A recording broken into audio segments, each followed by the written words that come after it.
Hello my friends, welcome to my channel.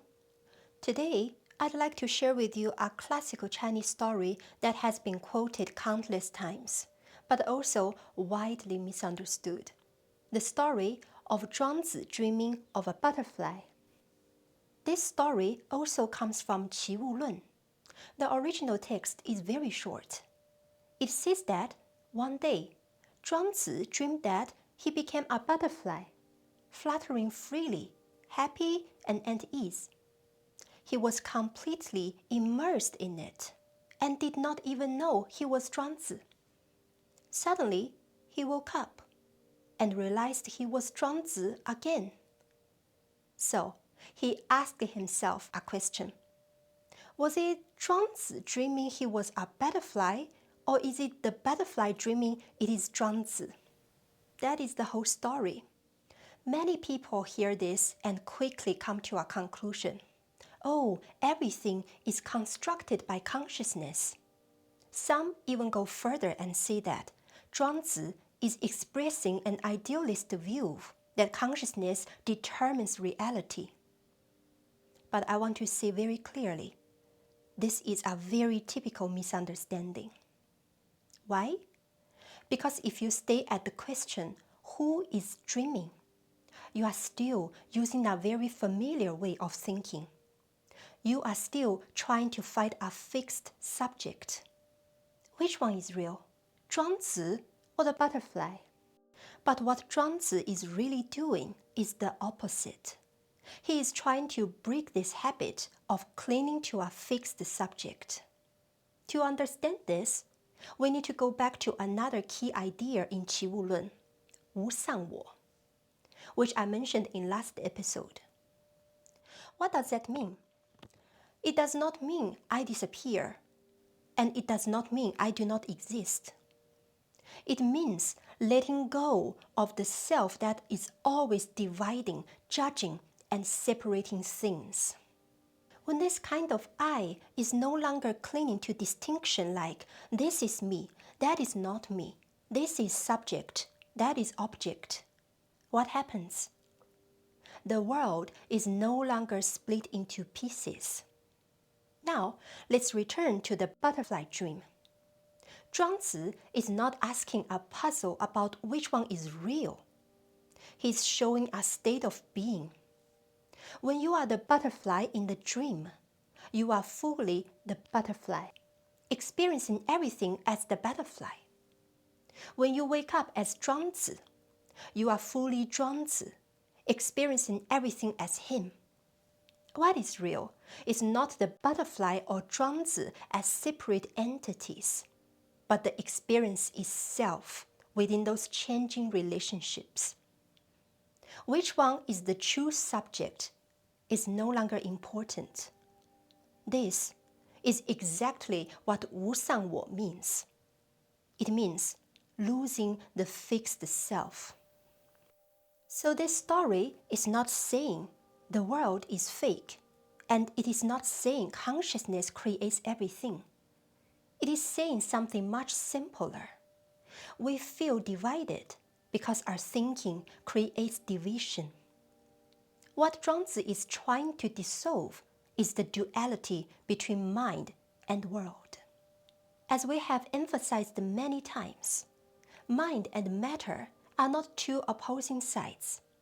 They are different expressions within the same flow. Just like the butterfly in the dream and Zhuangzi when awake, they are not competing realities.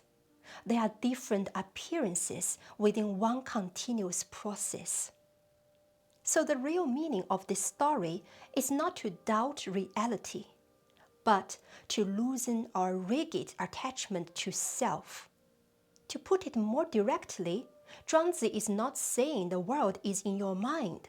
He is saying, you feel separate from the world because you keep thinking in that way. Once this way of thinking softens, a more complete understanding naturally appears. In this understanding, you are no longer an isolated subject facing an external world. You are a being that is constantly unfolding within relationships. you and the world are not in opposition. You rise together and reveal each other. This is why Qi Wu Lun finally moves towards the idea of equalizing things. It does not mean everything becomes the same, but that all differences find their place within a larger whole. So, when we truly understand the story of Zhuangzi dreaming of a butterfly, what we gain is not nihilism and not an extreme idealism, but a more open and free perspective. We can recognize differences without being trapped by them. We can experience the self without being bound by it. And this is the power of losing the fixed self. So next, I want to talk about a very interesting question, one that is actually closely related to all of us. Why do humans so easily move towards an idealist way of understanding? In other words, why do we so naturally feel that everything comes from my consciousness, as if the world exists inside me? Many people think this is because our philosophical reasoning is not careful enough. But the deeper reason is that our brain simply works this way. Let's try a very simple experiment. Look around you right now. Your room, the light, or any object, you will naturally think, I am looking at the world. This sounds completely normal. But if you pause for a moment, you will see that this sentence has already done something. It has divided your experience into two parts. There is a me here and a world out there. But here is the question. What you actually see, isn't it just an image appearing in your experience? And where is this image? It is not really outside in some physical sense. It appears directly within your experience. So the brain naturally creates a feeling that everything is happening in me. It's like watching a movie. On the screen, there are mountains, rivers, stories, emotions. When you are fully absorbed, don't you sometimes feel that everything is happening on that screen? Now, if you replace that screen with yourself, you can see what is happening. When we keep saying, I see, I hear, I feel, all experiences are placed into an inner space. Then, a very natural conclusion appears. If everything happens here, then maybe I am the source of everything. This is the first step towards idealism. There is also another reason, a more emotional one. Deep inside, we all want a sense of control and stability. Think about it. If the world is completely independent, uncontrollable, and uncertain, you might feel uneasy. But if you believe that the world is somehow created by your consciousness, or not fully real, that feeling of uncertainty becomes smaller. You may feel less passive, more like a center. This idea brings a kind of quiet comfort. So, making consciousness the foundation of the world is also a natural psychological way to feel more secure. So, we can see that we move toward an idealist view not because we are irrational, but because our cognitive system naturally works this way. Through many factors, how we locate experience in space, how we treat what we cannot be directly seen, our need for control, our language structure, and the way the brain builds a sense of self. We simplify a complex relational process into a very simple story. I am perceiving the world. But if we look from another angle, experience has never really been an inner subject observing an outer world. It's more like a co-arising event, something that happens through the relationship between body, mind, and the environment at the same time. So the real question is not whether consciousness is important. Of course it is important. The problem is that we simplify too much. We take a complex network of relationships and reduce it to one center creating everything. Once we see this, we realize that the idealist intuition is not a final truth, but a natural result of how our mind works. When this simplification loosens, we begin to see something new. What we call mind is not the source of the world, but just the one participant in a larger network of relationships. An experience does not happen inside or outside. It is a dynamic appearance that is co-creating within a deeper relational field. When we understand this, we no longer need to insist on, do I create the world or does the world determine me? Instead, we begin to see that we and the world are always part of the same process. We are not two separate sides, but different positions within the same web of relationships. You might want to ask me a question. Philosophy or spiritual topics usually try to challenge materialism first, and often end up strengthening an idealist view of reality. So why am I doing the opposite? Since I've been talking about philosophy and much of it involves consciousness, shouldn't I emphasize consciousness even more? Then why do I keep stressing the need to move beyond attachment to idealism? Am I denying consciousness? You might even ask more directly, have I lost my mind? What is my logic? I want to tell you seriously, my friend, I have not lost my mind. On the contrary, because we have come this far, because we have brought the discussion to this point, if we do not face and losing our attachment to either idealism or materialism, then what comes next cannot truly unfold, simply like that.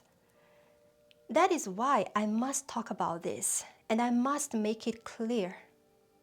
I know that many people come to these questions through a spiritual path. You come with sincerity, with a deep longing for truth, and you enter these ancient and profound traditions. In many of them, there is an almost unquestioned assumption. Consciousness is the ultimate reality. It sounds very deep, even powerful. It seems to go beyond appearances. And it does touch something real. In our experience, we do see that all thoughts, feelings, and perceptions appear in consciousness. It feels as if nothing exists apart from it. So it is very natural to conclude that maybe consciousness is the source of everything. But I want to invite you to take one more step. Because if we stop here, we quietly enter a new limitation, one that is more subtle and harder to see. Let us ask a key question.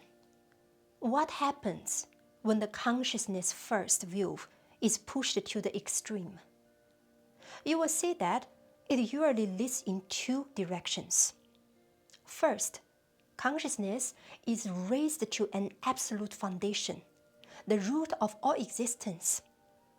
Second, the material world is reduced or downgraded.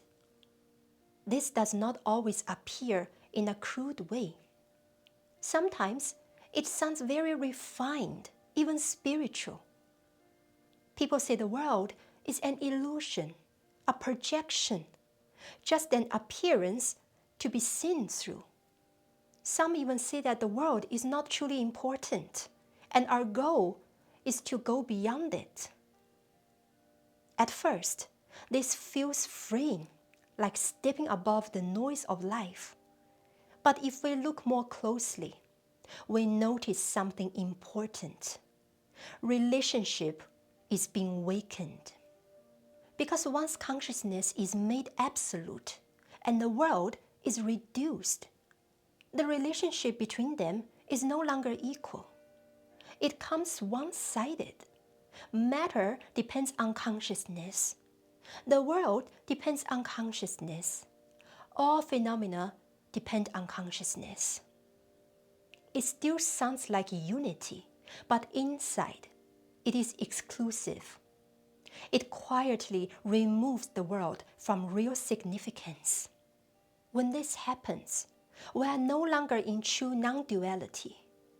We have entered a hidden form of dualism, where difference is disguised as hierarchy. This is where relational non-duality offers a different view. We do not start by asking which is more fundamental. We start from a deeper question. How does existence itself appear? When we look closely at experience, we do not see two separate things, consciousness and matter. Instead, we see a flowing network of relationships. In this network, consciousness is not an isolated substance, and matter is not an independent thing.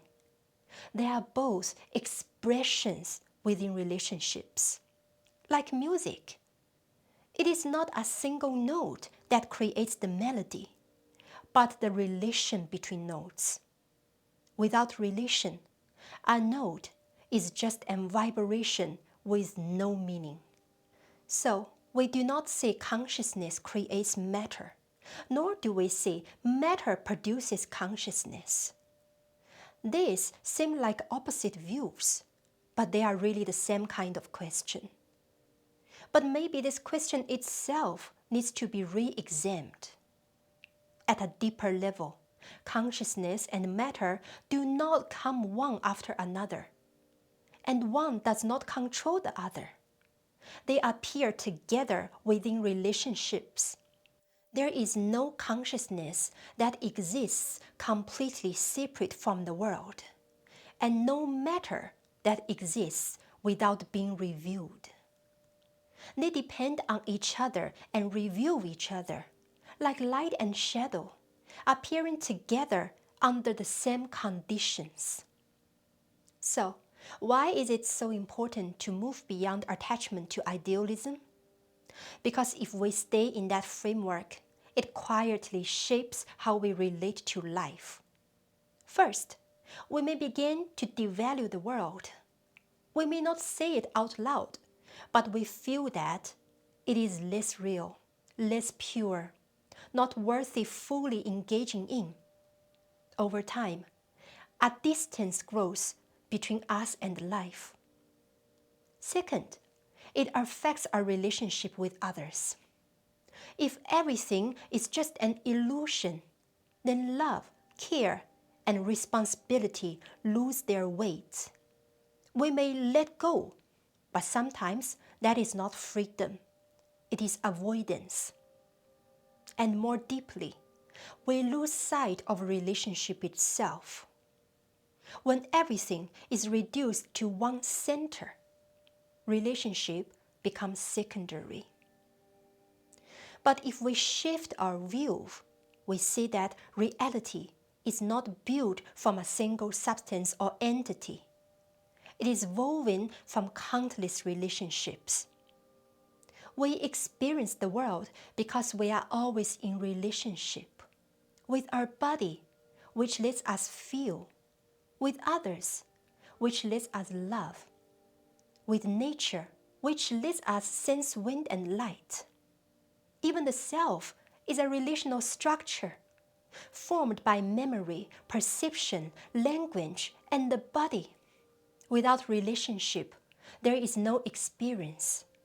Without relationship, there is no existence. So, true non-duality is not choosing one side. It is not saying consciousness is the only reality, nor matter is the foundation. It is saying a deeper truth. The basis of existence is not an isolated thing, but relationship itself. When we truly see this, something shifts. We no longer need to deny the world or hold on to a single final answer. We can hold both mind and matter, subject and object, one and many, change and stillness. They do not conflict, they complete each other, like colors in a painting that together create beauty. So please, my friend, please just think about it. If the world is just an illusion, why should we care for it? Why care about nature, about people, about society? If everything is something to be transcended, what really matters? When we downgrade the world, we also downgrade relationship. And what often remains is a hidden form of self-centeredness. Because if everything is just my consciousness, then I become the only center, and everything else becomes background. But when we truly see relationship, we understand. Caring for the world is caring for the network we are part of. Caring for others is not just a moral rule. It is natural because we are already connected. You would not ask, why should I take care of my left hand? Because you know it's part of you. So, my dear friends, I sincerely invite you to move beyond the limits of idealism. From the view that consciousness is the only reality, to the understanding that relationship itself is the foundation. When we take this step, many old oppositions begin to soften. Free will and determinism, mind and matter, individual and whole. We no longer need to choose one side because we say they were never truly separate. No matter whether you are a scientist, a spiritual seeker, or a person of faith, whether you explore the universe through equations, through meditation, or through devotion, I sincerely hope you remember one thing. Cherish relationship. Cherish your relationship with the earth, your relationship with nature, your relationship with others, and your relationship with your own inner life. May you see the secret within existence, feel the secret within relationship, and recognize it in every moment of connection, in understanding, in care, in love.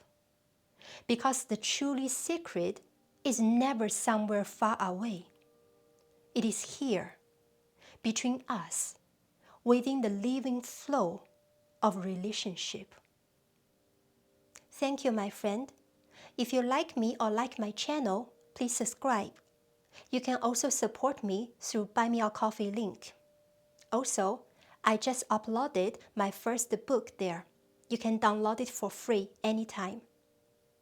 Alright, I will see you in the next episode. Bye for now.